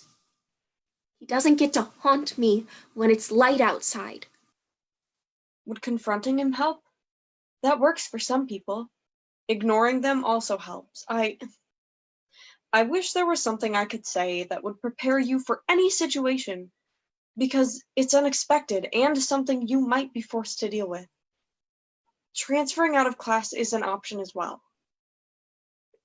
If I run away, he wins. His voice keeps me up at night. I can't forget his words, like they're embedded into my brain. I would do anything to go the rest of my life without hearing him. You could drop the class you have with him. It's not ideal. None of this is ideal or fair to you. That's... I'll have to think about it. What do you think I should do? I'm not going to decide for you. How could I? I haven't gone through what you've experienced. My gut doesn't want to do anything. I'm presenting option A and option B, and it says no to both. Let me ask you this. What scares you the most? Compromising. You need a third option. There isn't a third option. I would have thought of one by now. Well, what do you want? I can't get what I want. I want everything to go back to normal. I want a time machine to go back a month and cancel my date with him. Maybe I should have paid more attention. I mean, I had second thoughts about it anyways. No, that's not what I meant. There isn't a time machine. You can't go back and change what happened. You need to continue to move forward. The only way through this is to problem solve your way out of two unideal choices. Blaming your past self won't solve anything. I don't want to be here anymore. That's not a want. College is supposed to be the time you make your forever friends and these amazing lifelong memories. This isn't the experience I want to sum up my college career with. As long as I stay here, I'm doomed. How are you doomed? Because I'm stuck. I'm sinking into quicksand with no way out. Forgiving and forgetting isn't an option. It only benefits the people who hurt me. I'm not doing that. I'm not living this nightmare anymore. You think you'll be equally doomed if you report it? I won't have agency. I'll let people decide stuff for me and get away with it. Telling people doesn't make me feel better. It was nice at first, but there was less pressure. Talking about it helps, but I don't want to discuss what happened with strangers, with people who only know me as a victim. Why? Should I report it? You've been opposed to it since the beginning. Don't force yourself to do something you aren't comfortable with.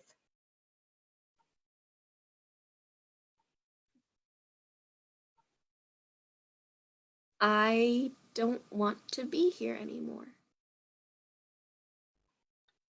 This might sound extreme, but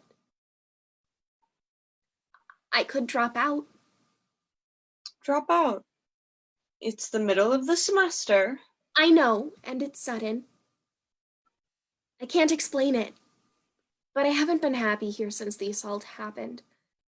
No one has been supportive of me besides you, and I'm irrelevant to this university. The policy in place doesn't benefit me in any way. Is dropping out what's best for you, academically and personally? Does it then affect your previous goals? I thought you wanted to be a teacher. It's for the best, at least mentally. Leaving would make room for more good days. I still want to be a teacher, and I don't want to completely give up on school. Not here. I can't do it here. If being in this environment is that detrimental to your happiness, then leaving may be the best option. But you also said running away would let him win. This is different. It's not letting him win because he already won. He doesn't have to suffer any consequences.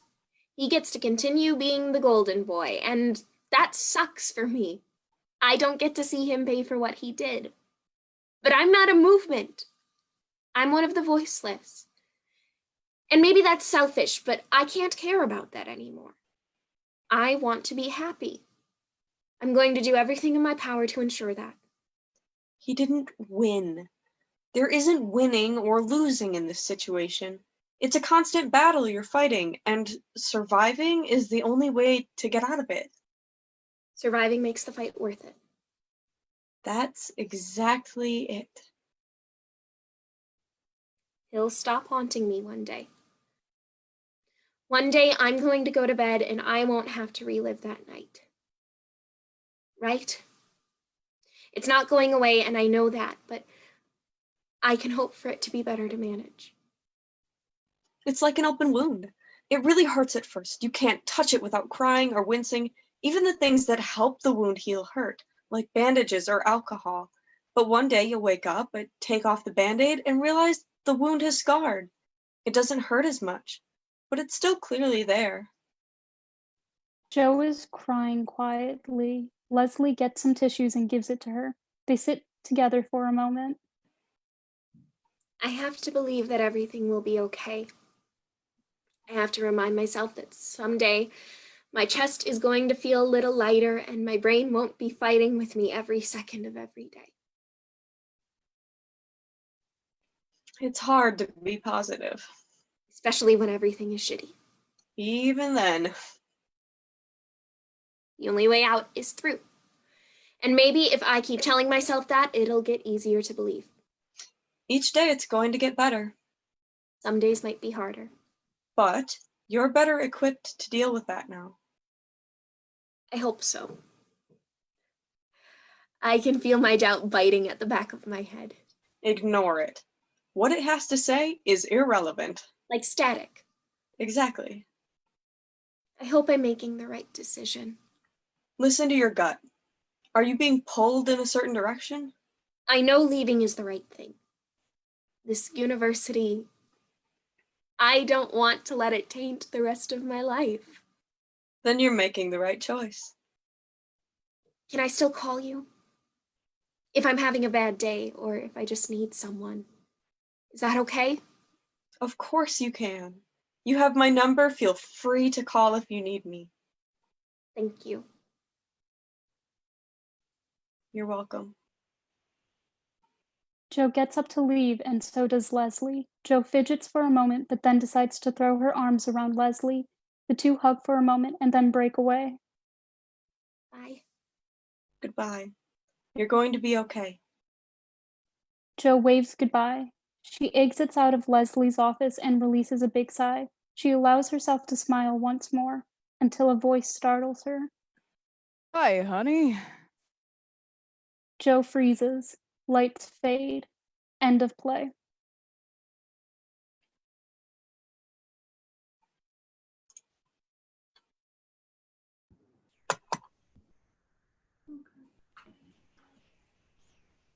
All right. So, first of all, a round of applause to our performers and to Massive for reading the stage direction for us. Thank you all so very much for the work that you just gave to us. Really, really appreciate it. Also, for those of you that might be seeing Alyssa or not seeing Alyssa, I want to just have her say hi. So Alyssa, say hi. Hi. Fantastic work. Thank you for putting all of your skill and your talent into this text. And so we're going to, yes, a round of applause for Alyssa as well. So we're going to transition over to our talkback session. I do want to try and keep this limited to 20-25 minutes.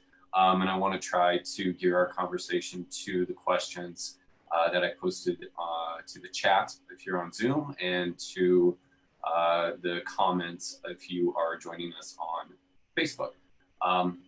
So there are a couple of ground rules that I want to talk to you about. So first of all, as far as talkbacks go, I want to be very, very cautious about writing or rewriting the playwright's play for her. So do try to limit your comments from falling into the should realm, as in, Alyssa, you should do this with your play.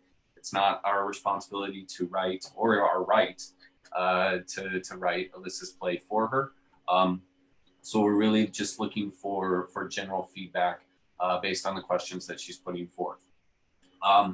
If you're joining us on Zoom, you can raise your hand to answer any of these questions, and I can allow you to speak.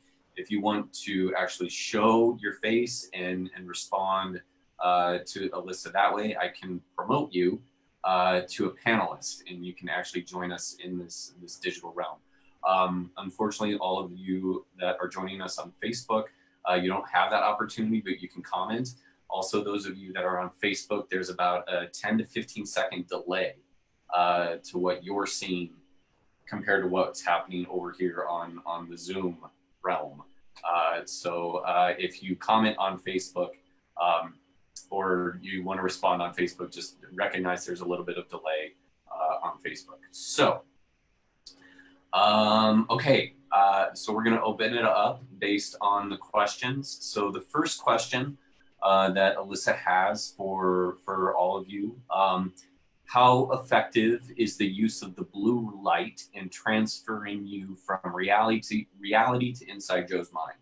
And this was in the first act, the third scene, where the stage direction talks about her moving downstage into a pool of blue light, and then she starts to process what has happened to her. And the second part of that question is, does it transition smoothly? So if you're on Zoom and if you want to respond to that, you can type into the chat, or you can raise your hand and I'll allow you to talk. Likewise on Facebook, if you want to comment on that one.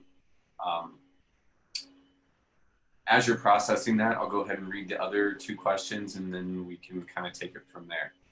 The second question: how were you reacting to Joe throughout the play? Do you find yourself rooting for her and or understanding the way she views things, the things that are happening to her, and all of that?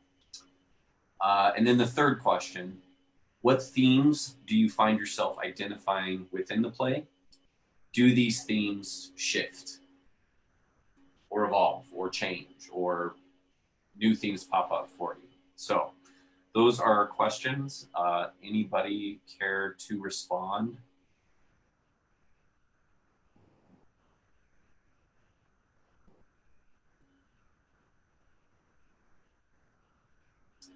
Okay. Laura, you are up. I'm going to unmute you. You are to respond. Hello. Hello. Can you hear me?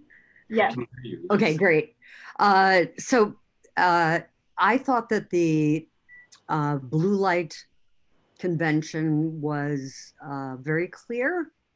And I thought that even more so was the change in the style of language, the feeling of the language in the very first time, the first two blue light times, I think. It's for me, it seemed to change later on in those non-realistic sections. The language became more full sentences and less poetic. But initially, I found that to be a really compelling aspect of getting into the character's head. Thank you. Thank you.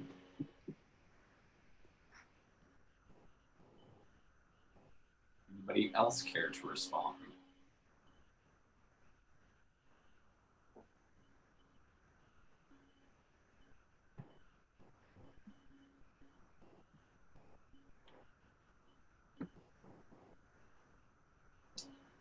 All right, Alan, you should be ready. There you go. You're unmuted. Go for it, Alan. Okay. Well, first off, congratulations to, well, first off to Alyssa, because it's incredibly difficult to write a play. And you took on such a difficult subject matter and made everyone so relatable, and the subject matter so relatable. To get through the questions, I also thought that the blue light worked well for me. I could imagine it being clear in the staging of it. I found Jo very relatable, and saw her point of view all the way through. And I felt like respect seemed to be a very strong theme in every relationship. It seemed there was a question of respect, and modeled really well by the therapist, and in varying shades of gray to dark from the rest of the characters. My question is who your intended audience for this is. Do you see this as playing a regional repertory theater? Do you see this as something that goes into high schools? Who is your intended audience? I don't know how well it would work in high school because of the inappropriate language I used throughout, but I guess that could theoretically get cut. But I think it'd be an interesting message to show high schoolers, because a lot of them don't have this kind of education in their like sex ed classes, actually. So I think that'd be an interesting point of view to teach them. I would like to have it like for like regional theater audiences. I think it's a new perspective on this kind of play, and I think it'd be interesting to show them that. Great, thanks.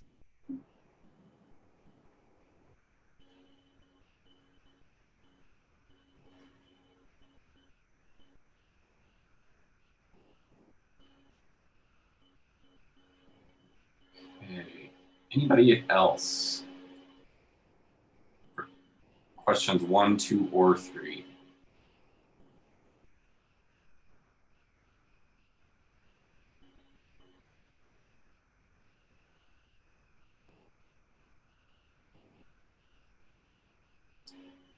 So I'm going to pick up on question 2 really quickly. I think one of the things that Alyssa and I discussed in her writing process was the sort of the dramatic literature that currently exists regarding rape, sexual assault, rape culture, and things of that nature, and how many times they plays fall into believability of a character, believability of the protagonist figure who is sexually assaulted, and how it can tend to sometimes fall into a trap of, do we believe this person's allegation?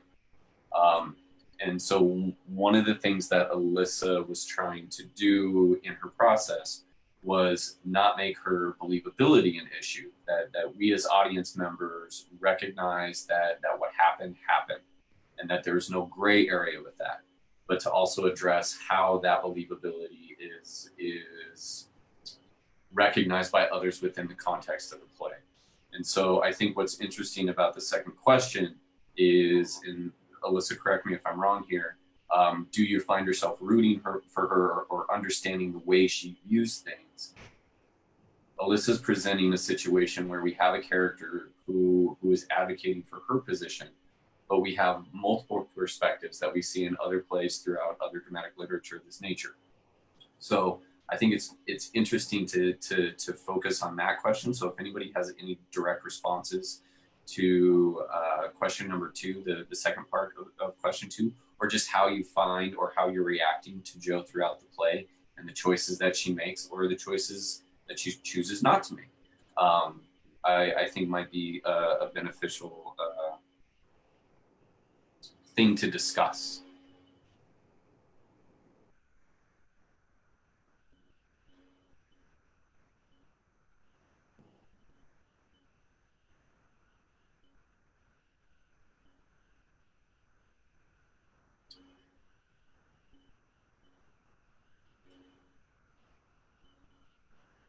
Hello. Go ahead, Laura. Thank you.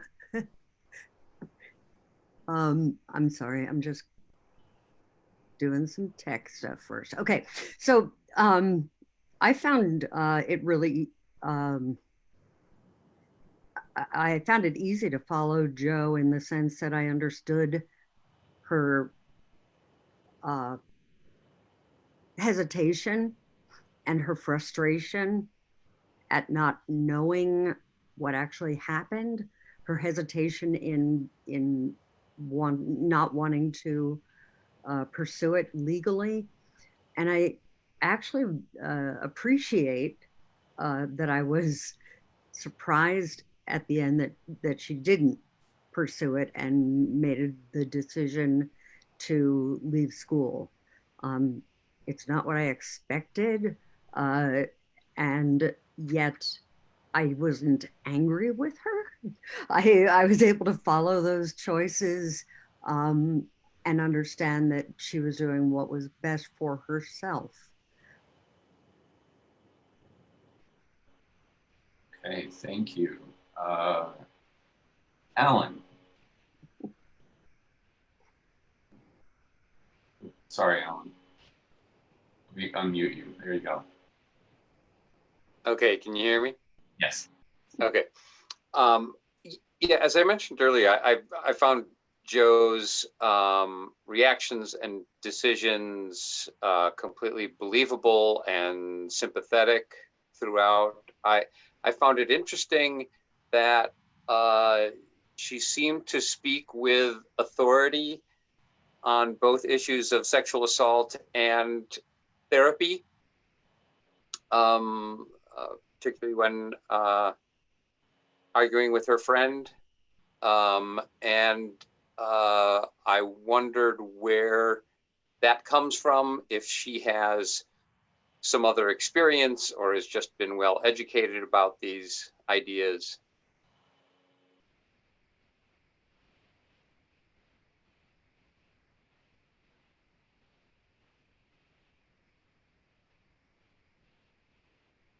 Oh, should I answer that? Alan, I'm not sure if you cut off there at the end or if we lost your audio, or if you're looking for an actual response from Alyssa. I'm just saying that I was curious about it. I don't personally need an answer, just drawing attention to it. Okay, thank you.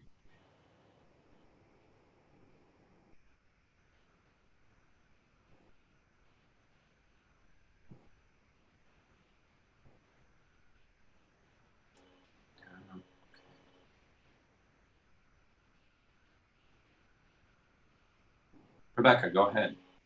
Hello. In responding to question number 2, I was very interested in Jo throughout the play and her reactions. And I found her really believable and easy to follow. Her choices were really interesting. And as others have said, unexpected in places, which was really a nice kind of change. I also really appreciated the idea that you know right from the beginning what has happened and see it very clearly through what she says, through the actions occurring on stage with him putting the drug in her drink, and then through his words as well. So that clarity is really interesting. And then we don't follow it. Like you're saying, it doesn't become, did this happen or did it not happen? We're following the choices that are made after that. And I think that's a really interesting perspective. And I thought it was really clear. I particularly liked the light changes and thought they were very clear as well. I like that going from realism into this non-realistic aspect in the play. I think it gives it a very theatrical kind of feeling. Great, thank you.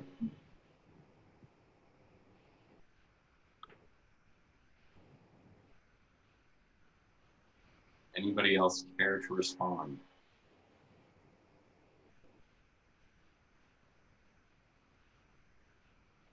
So I initially told our performers that they couldn't talk because we wanted to hear from from those attending the event and have you respond with your gut reaction. But at this point, the 6 of you, if any of you have any perspectives or curiosities based on the questions that Alyssa's put forth, I will now allow you to speak, if you choose to.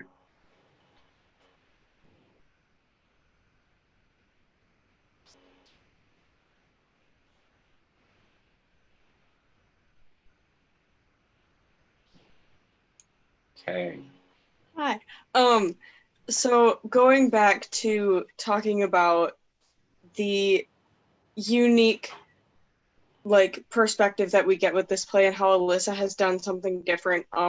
What excited me the most about when she told me about this project was that Jo is making a choice that we rarely get to see and that we never really talk about, and that it is valid, that whatever you have to do for you to be able to get through something is just as valid as somebody else making a big statement about it. I just read an article the other day about the